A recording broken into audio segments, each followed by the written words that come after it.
Dalam kehidupan, kita sering menaruh kepercayaan pada orang-orang terdekat, baik itu keluarga, teman, ataupun rekan kerja. Namun kepercayaan tersebut tidak selalu berbalas dengan kesetiaan.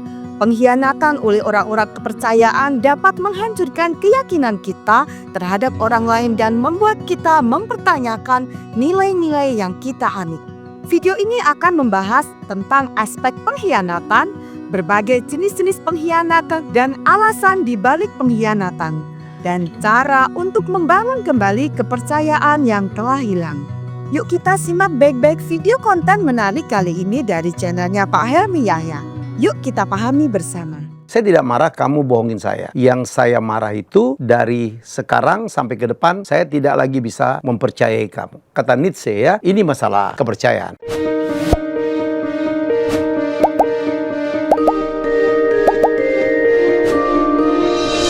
Dalam perjalanan hidup, kadang-kadang kita shock ya, kaget.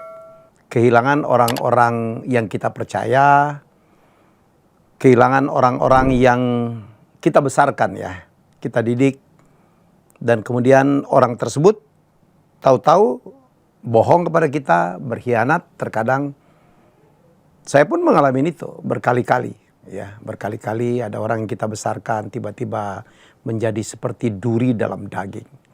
Nah, saya ingin menyitir satu quote, perkataan dari Friedrich Nietzsche, ya, seorang tokoh dari Eropa yang mungkin juga mengalami hal yang sama. Karena saya pikir yang begini itu terjadi berkali-kali kepada kita ya, kepada siapapun.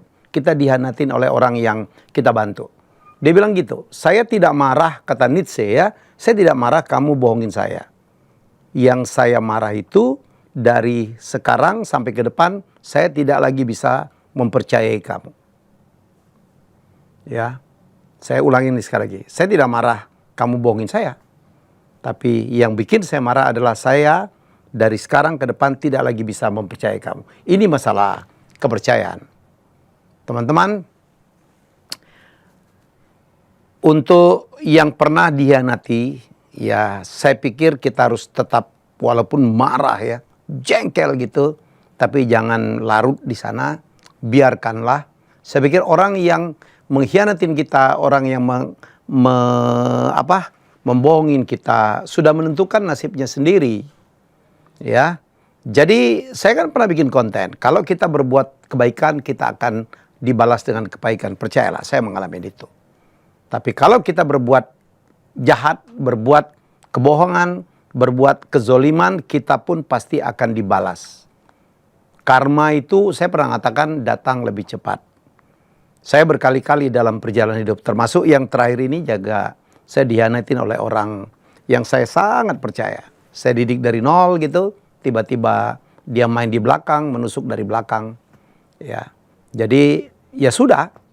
Shock juga saya waktu tahu itu, ya, dan ya udah saya berkali-kali dan saya selalu mengatakan dalam perjalanan hidup saya, orang yang membohongin saya, menipu saya percaya ya orang-orang ini tidak akan jadi lebih sukses, lebih kaya bahkan ya, dalam bisnis pun saya berapa kali juga ditikam dari belakang dari saya, dan saya pun tidak akan menjadi miskin karenanya. Saya malah menjadi lebih baik karena lebih waspada, ya, lebih hati-hati dalam melakukan langkah-langkah selanjutnya. Orang seperti saya sibuk, saya miliki berapa perusahaan. Gak mungkin semuanya saya kawal. Ya. Nah sebenarnya situasi ini good and bad. Bisa memberikan peluang kepada orang-orang, asal saya bisa percaya, saya akan percaya 100%. Manfaatkanlah. Bergaul dengan saya, menjadi orang-orang kepercayaan saya, menjadi asisten saya, ya, mereka itu punya kesempatan untuk bertemu dengan link saya, ya, teman-teman saya. Teman saya bisa pengusaha besar, orang kaya di Indonesia, artis, budayawan, menteri, ya. Jadi itu yang saya berikan. Dan network itu kan penting gitu. Tapi jangan pula begitu saya perkenalkan dimanfaatkan. Ini saya dalam bulan-bulan terakhir 2-3 orang saya kasih percayaan memanfaatkan kesempatan. Nih saya kasih nasihat. Kalau Anda ya diperkenalkan oleh seseorang kepada orang lain gitu ya. Misalnya saya, karena Anda jadi orang dekat saya, akhirnya dalam pertemuan, dalam ngopi-ngopi, dalam karena pekerjaan, bertemu dengan klien saya atau orang-orang hebat yang lain ya. Ya jangan di-bypass gitu, jangan diprospek tanpa izin atau tanpa sepengetahuan saya. Minimal kulo nuwun lah.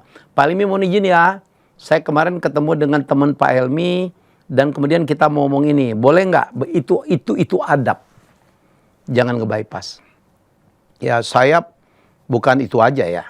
Saya pernah juga ada orang sahabat saya dulu, satu alumni dalam keadaan sulit. Kemudian dia ikut saya, dia bilang, "Mi, kerja apa aja?" Ya udah, saya terima dia. Akhirnya dia jadi orang kepercayaan saya. Pada suatu hari lucu, dalam pekerjaan itu event organizer saya pertemukan beberapa orang, sponsor, donatur, orang yang membantu. Yang tiba-tiba ya, nah saya itu kan orangnya percayaan. Saya kalau mau ketemu donatur saya itu, ya investor saya itu, sponsor saya itu harus melalui dia gitu. Ketemu, Mi, lu ketemu dia, gue ngatur ya.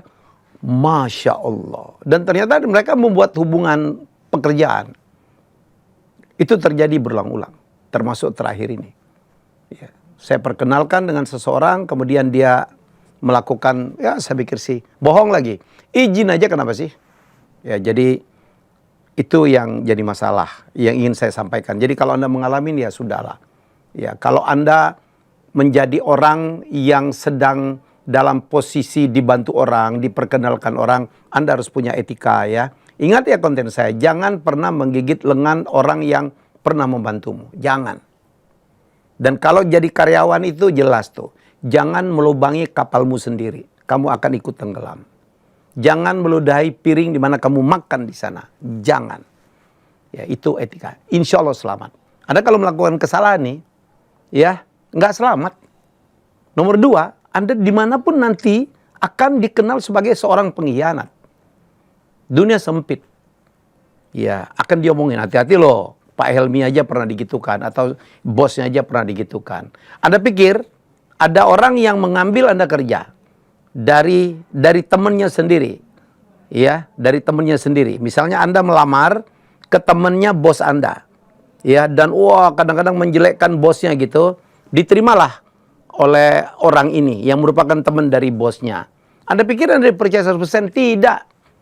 Dalam dunia kehidupan kita harus paham. Kalau Anda sudah pernah membohongin bos satu, Anda juga pasti akan membohongin bos yang kedua. Itu percayalah. Orang begini tidak akan pernah lagi diberikan kesempatan untuk dapat kepercayaan full. Padahal bos yang pertama, mantan bosnya memberikan kepercayaan full. Bos yang kedua dia tahu, bayangin dia kok bisa mengkhianatin ya seorang bosnya lama dia atau seorang Helmi ya.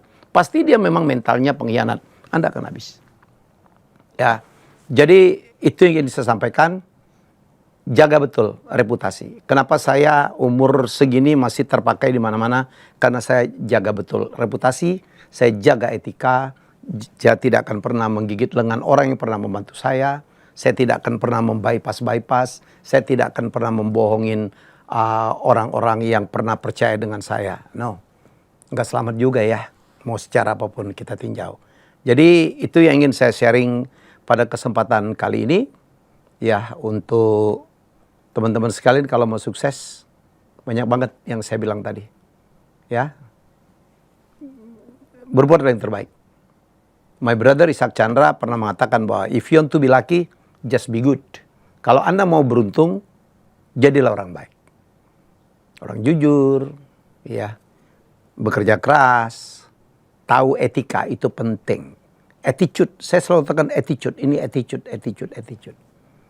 Hargain orang yang pernah membantumu. Jangan bohong, jangan berkhianat. Ini jauh lebih penting.